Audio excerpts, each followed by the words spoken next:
Hello friends, success UPSC pointer में आपका स्वागत है। कल हमने खत्म किया था फ्रेंड्स घटना चक्र का एंशिएंट प्राचीन इतिहास। आज हमने स्टार्ट किया है मध्यकालीन इतिहास यानी मेडिवल हिस्ट्री। इस घटना चक्र की सीरीज में आपका स्वागत है। इसको कंटिन्यू रखेंगे हम फ्रेंड्स। इसका पहला ही क्वेश्चन ये है फ्रेंड्स, पैगंबर हजरत मोहम्मद का जन्म कहाँ हुआ, कब हुआ था? यानी पैगंबर मोहम्मद का जन्म हुआ था कहाँ, कब हुआ था? तो 570 ईसा पूर्व में हुआ था। मक्का सऊदी अरब में स्थित 570 ईसा पूर्व में इस्लाम धर्म के प्रवर्तक मोहम्मद हजरत मोहम्मद का जन्म हुआ था। इसी कारण यह स्थान मुस्लिम अनुयायियों पवित्रों का तीर्थ स्थल है। इनकी मृत्यु 632 ईसा पूर्व हुई थी। मक्का कहाँ स्थित है फ्रेंड्स? वो सऊदी अरब में स्थित है। हिंद भारत की जनता के संदर्भ में हिंदू शब्द का प्रथम बार प्रयोग किया था, तो फ्रेंड्स वो किया था अरबों ने। ऋग्वेद में उल्लेखित भारत कबीले का नाम इस देश के नाम पर भारत पड़ा। परम अनुसार दुष्यंत के पुत्र भरत के नाम पर हमारे देश का नाम भारत पड़ा। कुछ विद्वानों के अनुसार ऋषभ देव के ज्येष्ठ पुत्र भारत के नाम पर इसका नाम भारत पड़ा। ईरानियों ने इस देश को हिंदुस्तान कहकर संबोधित किया तथा यूनानियों ने इंडिया कहकर इस देश का नाम संबोधित किया। जनता और भारत की जनता के संदर्भ में हिंदू शब्द सर्वप्रथम अरबों द्वारा प्रयोग किया गया। तो फ्रेंड्स यहाँ से 2-3 क्वेश्चन बनते हैं, ये तुम ध्यान रखना। जैसे सबसे पहले यहाँ से क्वेश्चन बनेगा, ईरानियों ने इस देश का नाम हिंदुस्तान किसने नाम दिया? ईरानियों ने। और यूनानियों ने नाम जो दिया था वो इंडिया दिया था। ठीक है फ्रेंड्स। और इसका ध्यान रखना, ईरानियों ने हिंदुस्तान दिया और यूनानियों ने इंडिया दिया। और हिंद शब्द जो दिया वो दिया अरबों ने। ठीक है फ्रेंड्स। हमारा नेक्स्ट क्वेश्चन है, भारत पर पहला मुस्लिम आक्रमण कब हुआ था फ्रेंड्स? 711 में हुआ था प्रथम आक्रमण, कासिम ने किया था। भारत का पहला मुस्लिम आक्रमण 712 ईस्वी में मोहम्मद बिन कासिम के नेतृत्व में हुआ था। मोहम्मद बिन कासिम से पूर्व 711 में उबैदुल्लाह के नेतृत्व में एक अभियान दल भेजा गया था, परंतु वह पराजित हुआ था और मारा गया। इराक के हाकिम अल हज्जाज ने मोहम्मद बिन कासिम के नेतृत्व में अरबों को सिंध पर आक्रमण करने के लिए भेजा। भारी संघर्ष के बाद अरबों का 712 में सिंध की विजय प्राप्त कर ली। उस समय सिंध के दाहिर का शासन फारसी ग्रंथ चचनामा से अरबों द्वारा सिंध विजय की जानकारी मिलती है।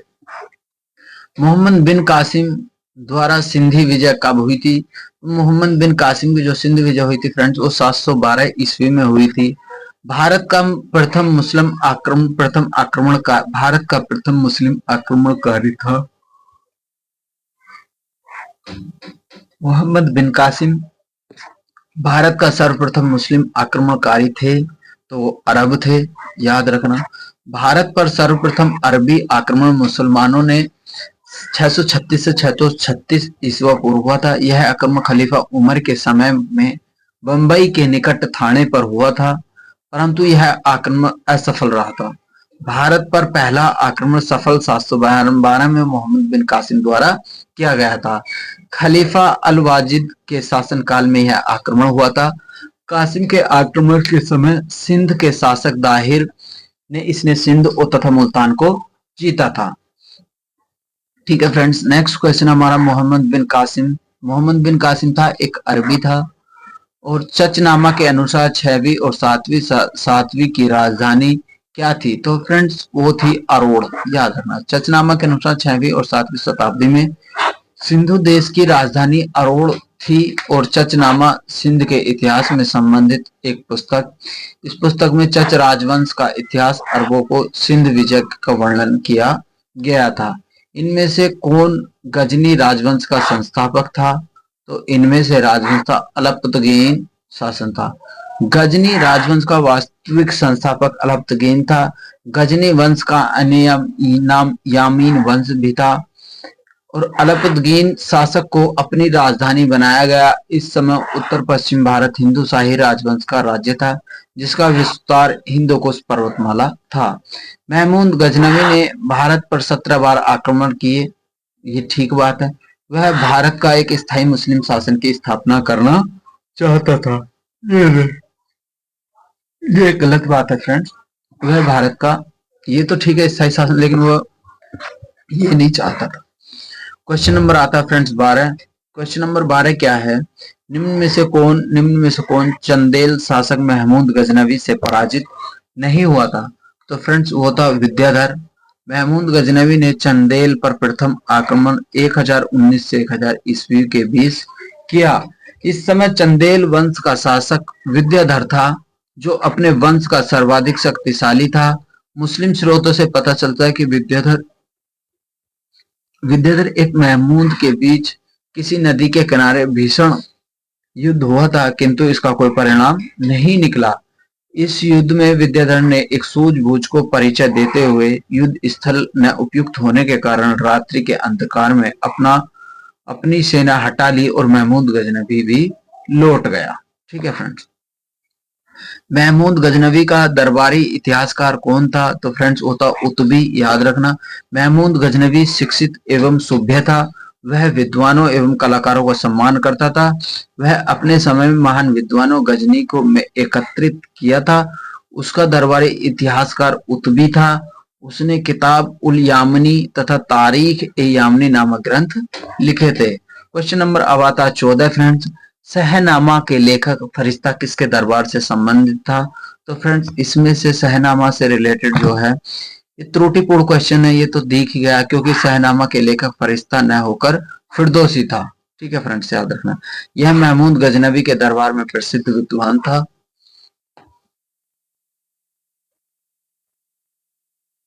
इसे पूर्व होमर की उपाधि दी जाती थी। इस प्रकार संभावित विकल्प बी है। ठीक है फ्रेंड्स। शहनामा के लेखक कौन थे? तो वो थे फिरदौसी। प्राणों के अध्ययन प्राणों का अध्ययन करने वाला प्रथम मुसलमान कौन था? अल-बरूनी था। पुराणों का अध्ययन करने वाला प्रथम मुसलमान अल-बरूनी था, जिसने 973 ईसा पूर्व में खीवा देश में रहने वाला था। महमूद गजनवी के साथ भारत आया था और अल-बरूनी मात्र इतिहासकार नहीं था, उसके ज्ञान और रुचियों के जीवन के अन्य क्षेत्र तक थी, जैसे खगोल विज्ञान, भूगोल शास्त्र, औषधि विज्ञान, गणित, धर्मशास्त्र आदि। महमूद गजनवी महमूद गजनवी के साथ भारत पर आक्रमण महमूद गजनवी के साथ भारत आने वाला प्रसिद्ध इतिहासकार कौन था? अल-बरूनी।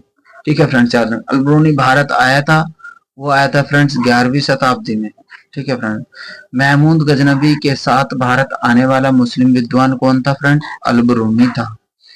निम्न कथनों में से कौन से अल-बरूनी के संबंध में सही नहीं है? तो फ्रेंड्स वह एक धर्मनिरपेक्ष लेखक था। ठीक है, ये कथन गलत है। वह धर्मनिरपेक्ष लेखक नहीं था। उसका ग्रंथ के जीवन भारत को प्रभावित था। ठीक है। निम्नलिखित में से किसने महमूद गजनी के हमले के बाद सोमनाथ पर आक्रमण किया? तो फ्रेंड सोमनाथ मंदिर पर जो आक्रमण किया था वो किया था भीमदेव ने। महमूद गजनवी के सोमनाथ मंदिर पर आक्रमण के समय यहाँ के शासक भीमदेव था और महमूद मंदिर से अतुल संपत्ति लूटकर वापस लौट गया और महमूद के जाने के बाद भीमदेव प्रथम ने सोमनाथ मंदिर का पुनर्निर्माण करवाया था। किसने एक तरफ संस्कृत मुद्रा लेख के साथ चांदी के सिक्के जारी किए थे? तो फ्रेंड्स वो किए थे महमूद गजनवी ने। याद रखना, संस्कृत मुद्रा लेख के साथ चांदी के सिक्के महमूद गजनवी द्वारा जारी किए गए थे। महमूद गजनवी चांदी के सिक्कों को दोनों तरफ अलग अलग भाषाओं में मुद्रा लेखित अंकित थे। ऊपरी भाग अंकित मुद्रा लेख के भाषा के दूसरी तरफ अंकित लेख संस्कृत भाषा में थे। ठीक है फ्रेंड्स। क्वेश्चन नंबर अब आता हमारा 23। निम्नलिखित मध्य एशिया में से किस शासक ने 1192 ईस्वी में उत्तर भारत को जीता था? तो फ्रेंड्स वो जीता था शहाबुद्दीन मोहम्मद गौरी ने। मध्य एशिया के शहाबुद्दीन मोहम्मद गौरी ने 1192 में उत्तर भारत को जीता और शहाबुद्दीन मोहम्मद ने जो प्रथम आक्रमण वो 1175 में हुआ था। ठीक है फ्रेंड्स। मोहम्मद गौरी को सबसे पहले किसने पराजित किया था? तो फ्रेंड भीम सेकंड ने मोहम्मद गौरी को सबसे पहले पराजित किया था। मोहम्मद गौरी ने जयचंद को किस युद्ध में पराजित किया था? तो फ्रेंड्स वो चंदावर के युद्ध में जयचंद को पराजित किया था। क्वेश्चन नंबर अब आता 26। निम्नलिखित में से राजा मोहम्मद गौरी द्वारा चंदावर के युद्ध में पराजित किया गया था, वो किया गया था फ्रेंड्स जयचंद को। 1194 चंदावर के युद्ध में मोहम्मद गोरी ने किसको पराजित किया था? जयचंद को किया था। युद्ध जिसमें भारत का मुस्लिम शक्ति की स्थापना की गई थी, तो फ्रेंड्स वो तराइन का द्वितीय युद्ध था। 1192 में तराइन के द्वितीय युद्ध में मोहम्मद गोरी द्वारा पृथ्वीराज चौहान की पराजय के बाद मुस्लिम शक्ति की स्थापना की गई। सही क्रम में सेट करना इनको। चंगेज खां, मोहम्मद गोरी, महमूद गजनवी, तैमूर। तो फ्रेंड्स इसमें पहले जो आया था महमूद गजनवी आया था, फिर मोहम्मद गोरी आया है, फिर फ्रेंड्स चंगेज खां, फिर तैमूर लंग। ठीक है फ्रेंड्स, जैसे 999 से लेकर 1000 ईस्वी तक जो महमूद गजनवी रहा, 17 बार आक्रमण कर, फिर शहाबुद्दीन मोहम्मद गोरी 1175 में, फिर 1225 तक साम्राज्य का विस्तार किया। और फ्रेंड्स फिर आता हमारा 1221 में जो था ख्वारिज की मृत्यु के बाद उसका पुत्र उत्तराधिकारी जलालुद्दीन मुम्बरनी दिल्ली सल्तनत की ओर भागा। ठीक है फ्रेंड, फिर आता 30 नंबर पर क्वेश्चन, किस मुस्लिम शासक के सिक्कों में देवी लक्ष्मी की आकृति बनी थी? तो फ्रेंड्स वो बनी थी, मेरे अकॉर्डिंग मोहम्मद गोरी होना चाहिए, और ठीक है ये बात। देवी मोहम्मद गोरी ने किसको प्रथम अख्ता प्रदान किया था? तो फ्रेंड्स वो किया था इन्होंने कुतुबुद्दीन ऐबक ने। मोहम्मद गोरी ने बंगाल एवं बिहार में विजय प्राप्त की थी, वो की थी बख्तियार खिलजी के। ठीक है फ्रेंड्स, नेक्स्ट क्वेश्चन है हमारा, बिहार का प्रथम मुस्लिम विजेता कौन था?